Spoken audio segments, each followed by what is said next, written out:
Hello everyone, and welcome to another episode of SevTech. How are you guys doing today?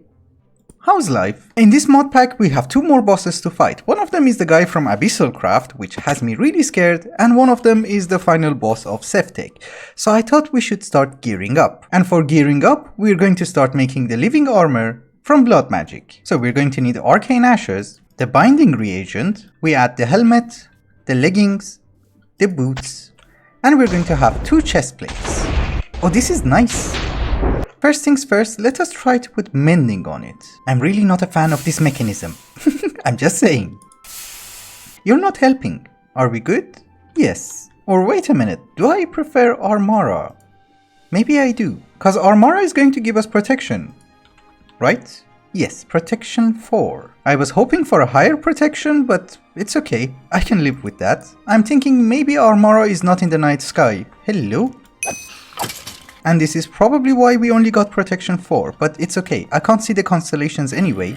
Good, we have a living armor with protection and mending. The good thing about the living armor from blood magic is that depending on what you do in game, it will give you buffs. We just acquired an upgrade and that should be speed. Yes, it gave us quick feet, so we can walk a little bit faster, which is not that bad. Oh, we got another upgrade? Soft fall. Okay, that is feather falling, because we just fell down. For those of you who don't know, the upgrade points that we're getting on the living chest plate are like enchantment books. So for instance, if we have a quick fit 1, we can combine it with another level 1 to get a level 2. And we can walk faster. But the question is, how do we extract the upgrades? We're going to need a ritual called the Ritual of the Cleansing Soul. Did I bring enough?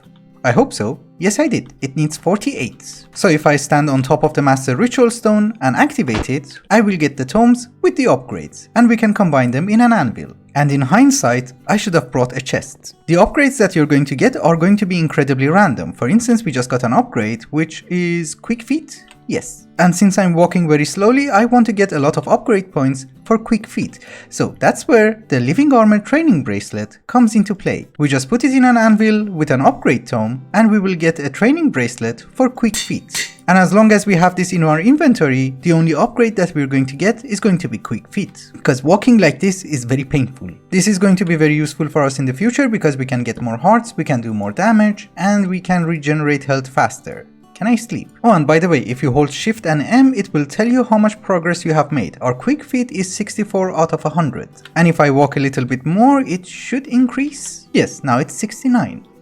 I should have walked more. A few episodes ago when we made the nanobot beacon, which is tier 4, some of you guys were trying to explain to me that if I make it tier 5, which was relatively expensive for us until right now, I would be able to put 5 resistance modifiers, and then I will get resistance 5, meaning that I will not die except when I fall into the void. And I think that's actually really good, because instead of focusing on defense on the living chest plate, we can focus on offense, like critical damage and extra damage. So we are going to upgrade our nanobot beacon, but I think we are going to need a lot more RF. And I was thinking maybe we're going to move the ore miners and the solar panels from there to the hole that I just dug, over here. I dug it by hand. It wasn't fun. We have 300 billion RF in reserve.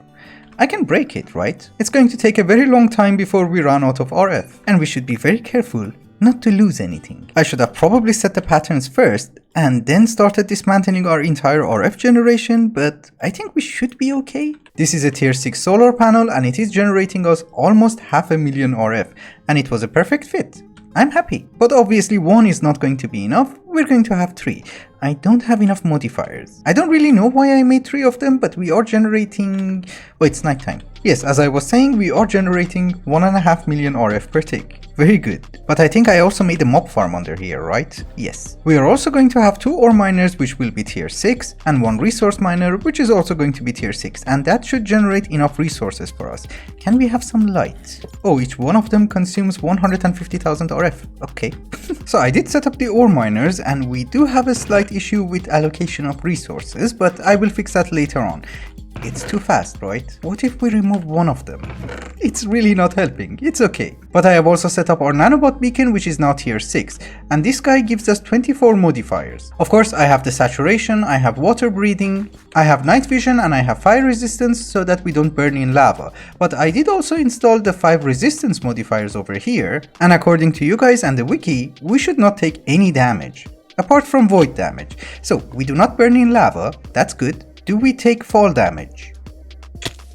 No. This is 200 blocks. Will I die? No. Nice. So I don't take any form of damage? Not even in this? Interesting. So if that is the case, we do not need regeneration, we can have speed. And I did not know that you can put a speed modifier from the ore miner over here and you get speed boost. Oh, and by the way, I read that luck is for fishing, so we don't need it. I'm still extremely confused. I do not take any damage. Do we have a wither potion? Slime ball gives you weakness, wither, and fire resistance. Well, I do get withered, but I don't take any damage. So if we want the living armor, I think we should just focus on attack and critical damage.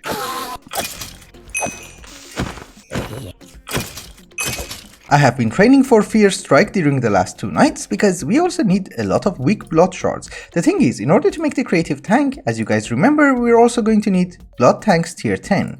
And that does require a blank ruined and also bloodstone tiles, which needs a weak blood shard. Of course, one of them will give you 16, so we don't need thousands of them, but I think we need like hundreds. Okay, it's not that bad. We only need 1 stack per tank, so we need 4 stacks. But for auto-crafting, we need an orb which is not bound to us, so that the applied energistic system can recognize it. So can we craft one now?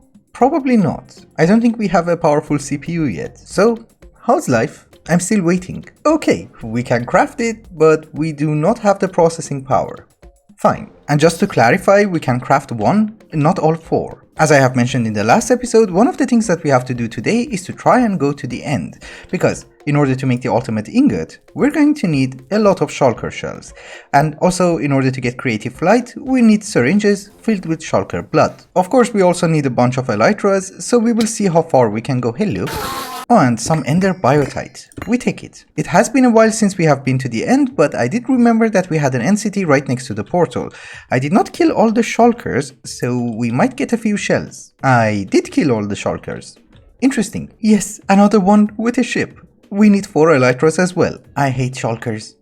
I'm just saying, why am I still floating? So first things first, let us take a sample and some blood. This one is also full, and I'm going to take 1 for reserve. You know, I just noticed something very stupid. So this one is a syringe for shulkers. This one is the ender dragon. Is this a new one or is this the old one? Oh no, it's a new one. Nice. It does not have a ship, but it does have shulkers.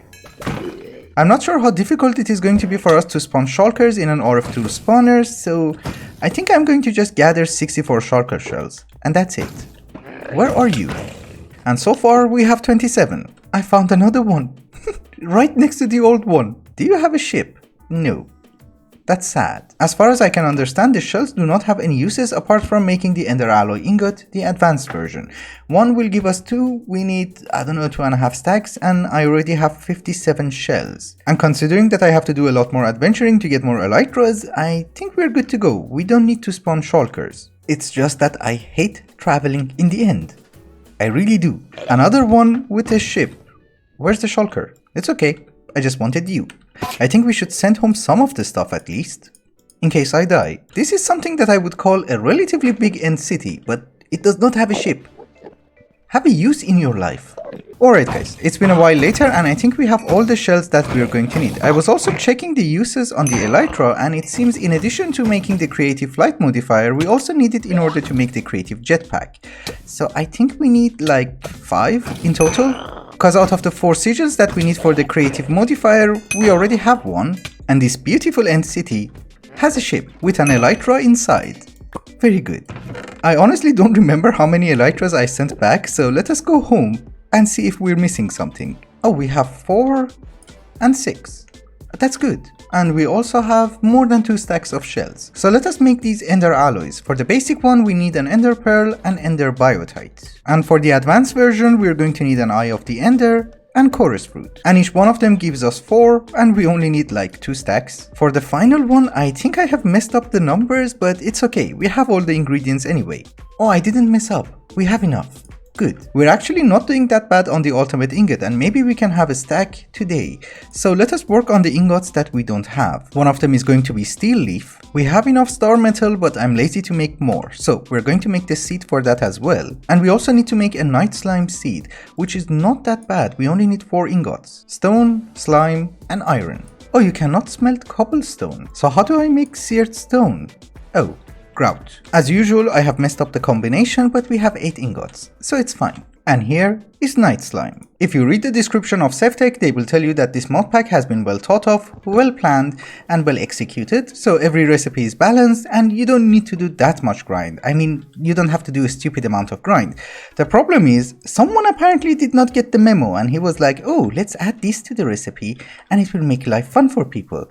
And yeah, I just saw some of those recipes and I'm not very happy. I have etching acid down there. Good. Yes. I feel much better. Someone had to die anyway. I think we should focus. Let's not worry about the creative tank, let us worry about the ultimate ingot. The things that we're missing are right over here, and the one which is breaking my back is the enhanced Galgadorian metal. It requires a lot of spider eyes, which we don't have. We originally had around 900, but I'm left with 3, and I'm slightly confused, there are no spiders. Okay, we had one. Give me the third one. No. It's also really bad for us not to skip the night, because we are losing on meteoric iron. Yes, got the 4th one. Very good. Here is 1 spider seed, and we're just going to plant it over here. Oh, and by the way, I did make a few seeds, including aquamarine, steel leaf, star metal, and night metal? Yes, night slime.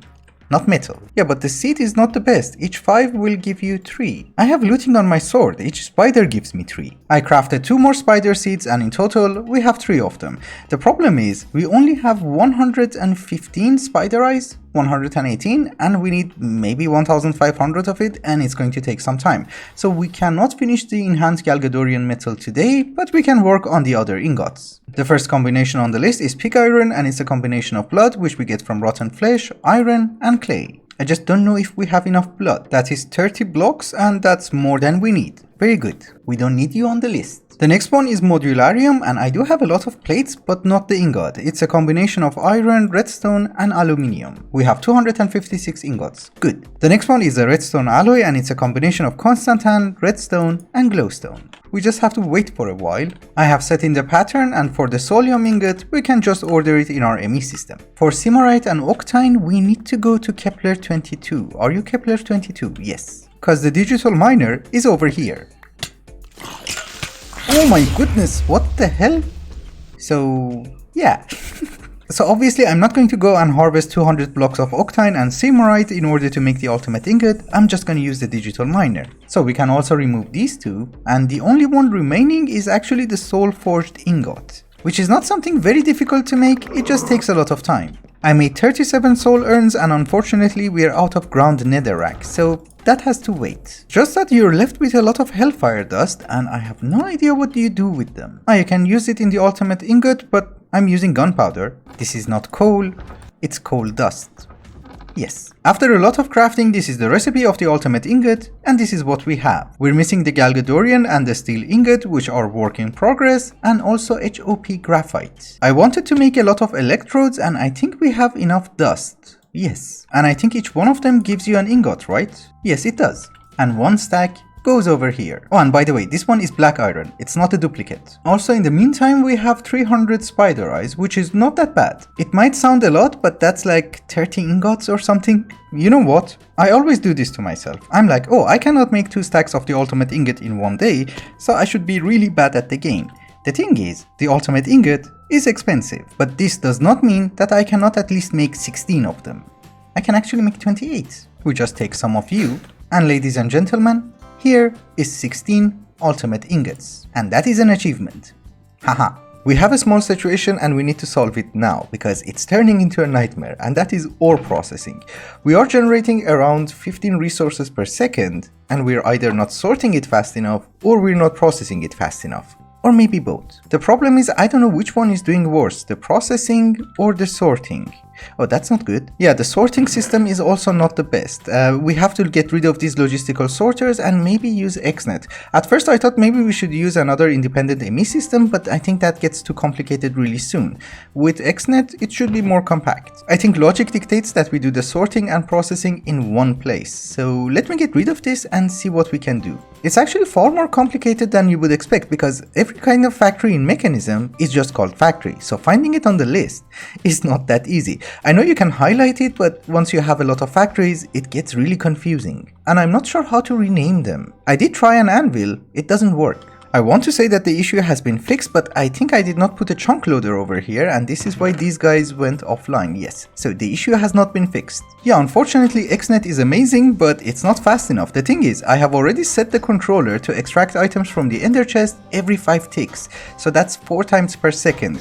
But we need to do it like 10 times per second, and that's not gonna cut it. So maybe we should try applied energistics. Maybe we're going to go with interfaces and P2P tunnels. So what we're going to do is that we're going to have a controller over here, and we're going to attach our ender chest to a storage bus, like so. And we want you to be on extract mode only. And I'm assuming we can just have interfaces over here to export the items into the crusher. Seems you cannot do it with an interface, which is weird. It's okay, we can use an export bus. For transferring RF, we are also going to use P2P tunnels. If you right click on a P2P tunnel with something which carries energy, it will be converted to P2P tunnel for energy. So we put a P2P tunnel over here, convert it into energy, and then put the quantum entangler porter. So now if we link you to, I don't know, you should get RF? Yes. The reason that I'm using P2P tunnels to transfer RF is because it makes it slightly more compact. This crazy system that you see in front of you is going to be our ore dabbling setup. It's not that bad because this is how fast we're generating resources,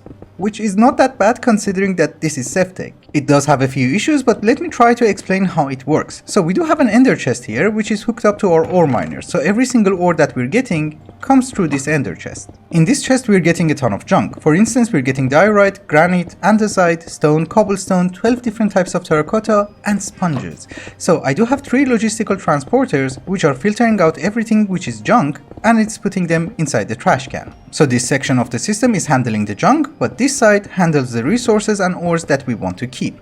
And it is hooked up to an ME storage bus, which is set on extract only. Depending on what we want to do with the ores, we have export buses over here with filters and capacity cards so that we can fill in more items inside, and they're going to be either crushed in a crushing factory, being enriched in an enrichment factory, or in case of black quartz, it's being crushed in a crusher from actually additions, because no other recipe works. The dimensional shard ore from RF tools and the sulfur ore from the between lands cannot be processed in a crusher or an enrichment factory, and they have to be broken by hand. So I do have auto placers and auto breakers, and they are hooked up to an ender chest, and they go to our ME system. The P2P tunnels that you see over here, they're not very necessary, but in order to make it more compact, I just used it in order to extract the power from the quantum entangler porter we have down there to the machines. This is how it works. Now what is the problem?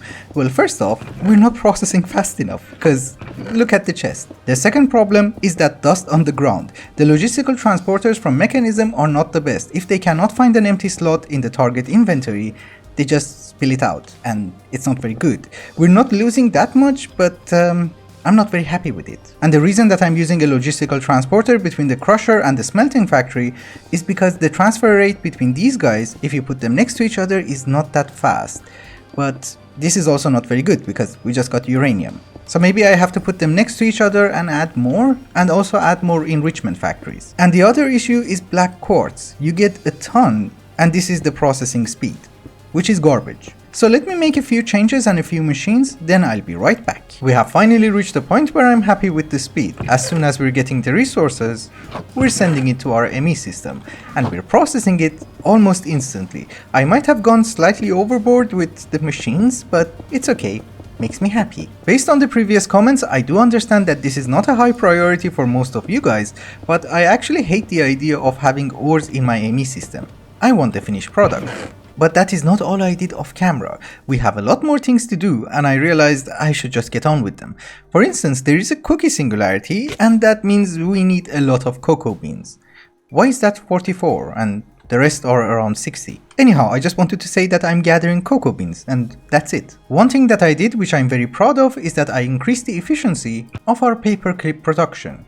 It's now super fast. This is how fast we're making paper clips, which is not that bad, and this is how fast we're making a singularity, which is really good. And you should remember that we're making 2 of them at the same time, so both of them are working with the same speed. Basically what I did is that I hooked up these paper clip factories which we had over here for testing and designing purposes, and now they are also producing paper clips. And some of them are just dropping it on the ground. Weird. And the reason that we can craft so many paper clips at the same time is that I finally actually decided to make a super farm. That one, the tallest one. The problem that I had with the previous farms is that I only have one harvester, and the harvesters from Cyclic work on a timer, which let me show it to you. It will harvest the entire 15 by 15 area when the timer reaches 0, and that's a few seconds. So at first I thought to myself, okay, I will add another harvester and see how it goes, because the timings are going to be different and we don't waste time for harvesting the crops. And it actually worked. I could not add more harvesters to these farms because I made them on the chunk border, and if I want to put an additional harvester, it will be here, and then I have to load these 3 chunks and only for 3 harvesters. So I thought, let's make a new one and see if it works. And this one works at a crazy speed. It has 4 harvesters on 4 different sides, and each one of them is working on a different timer. And this is how fast we're farming the crops. And since I have made this farm, we have gained 130,000 meteoric iron. And what that basically means is that whenever we get lubricant, I don't think we're going to have any problems with meteoric iron. And so far we have 1,759 singularities. Again, it sounds a lot, but it's 9% of what we need. But I'm hoping that next episode, when we get the creative tank, our speed will be doubled. Anyway guys, I think it's also a good time to wrap up the episode. Thank you so much for watching, and I hope you enjoyed it. Till the next one, bye bye.